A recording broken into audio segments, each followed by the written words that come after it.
So I know I'm not the only one that just stayed up to almost 1 a.m. watching this Colorado State game go to 2 overtimes. Now Colorado won 43-35 to Colorado State. Let me tell you something.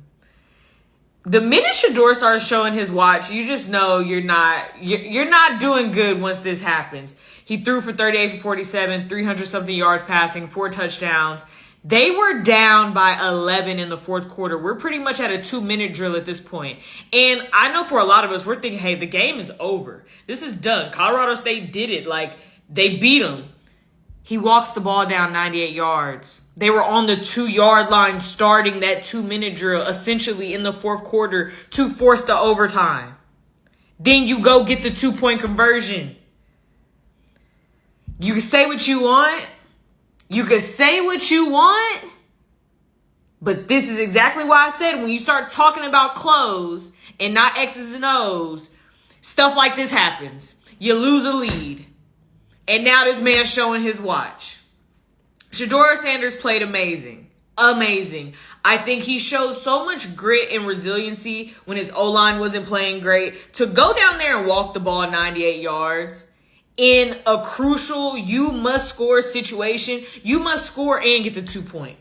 That is hard to do. He showed a maturity that I think even surpasses what we already thought of him, that puts him in the conversation of, yeah, he's one of the top quarterbacks in college football right now. 98 yards for the win. You see the watch. Now, when we're talking Colorado, of course, we have to talk Travis Hunter, which I am hoping that he will be healthy and fine going forward in the season. But he took a big hit from number 11 for Colorado State, which was a dirty play, a dirty hit. It was pretty much him hunting him. It's obvious what he was trying to do. It wasn't a football play, if you ask me. He really was out there just really trying to take Travis Hunter out the game. If you see the video, the ball was already on the ground. It was really nothing to hit, and he hits him, and he was on the ground. Travis Hunter didn't look right even when he came back. They ended up saying that he was ruled out for the rest of the game, had to be transported to a local hospital.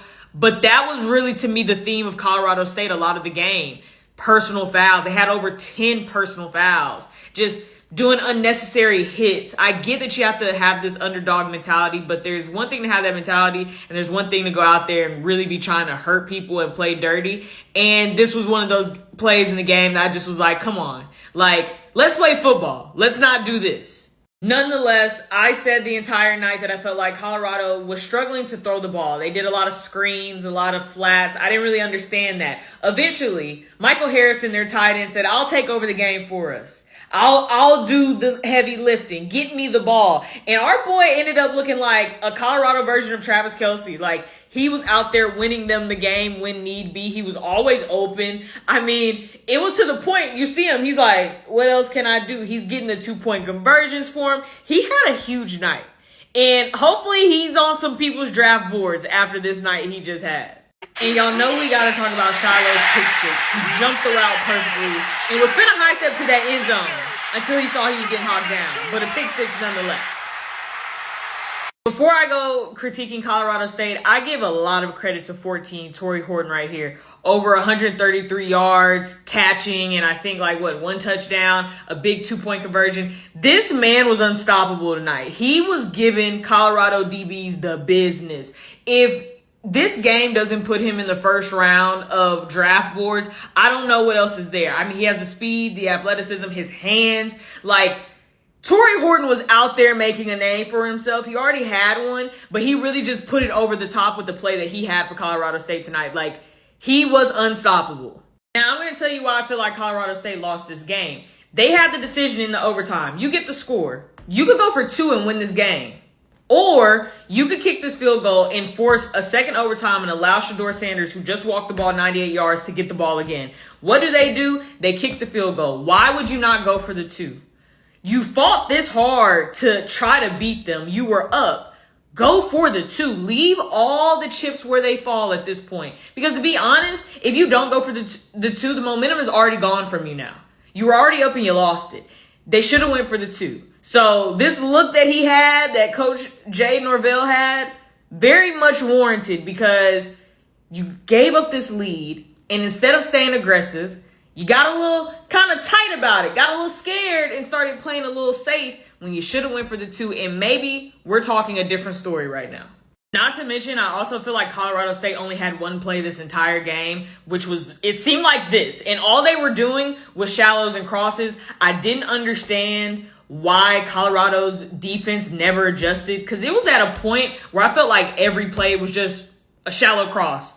And they were allowing Colorado State to get the ball every single time in this shallow cross. Like, I really was confused. It was to the point that they had the tight end doing the shallow cross, and then he ran it in for the touchdown. I was like, how many times are y'all not going to adjust? Are we not going to see like a cover 3 with a blitz? Are we not going to see anything other than y'all allowing to play in this zone and have them do this shallow cross? It really baffled me. Colorado State was finna win this game literally just off shallow crosses this entire time. It was just appalling. Nonetheless, Colorado wins. I mean, we're still on the Colorado bandwagon for a lot of people right now. So it continues. The watch flexing, the buffs, it continues. But Colorado is going to have to clean some things up going forward because Pac-12 play is about to get very serious. Their O-line is going to have some pride and make the decision that they are going to protect Shedeur Sanders and allow him time in the pocket to get those deep throws that he really wants to do. This game, we saw a lot more screens, a lot of short plays, and you could tell that's not really their game, especially when their running game wasn't working. You got to utilize the quarterback that you got, which he has an arm. Get him those deep throws, but he can only get the throws out if the O-line is giving him time to. Also, too, Colorado's defense is going to have to be better. Their DBs showed up. They showed up big tonight, getting picks, really forcing the ball out of receivers' hands. But that D-line is going to have to be better. Their linebackers kind of carry the load of blitzing and putting pressure on the quarterback. But those edge rushers, those defensive ends are going to have to be way better. You got to find an identity for yourself quickly because Pac-12 play is about to get serious. You have Oregon, you got USC back-to-back. And you're going to have to be better and be more aggressive.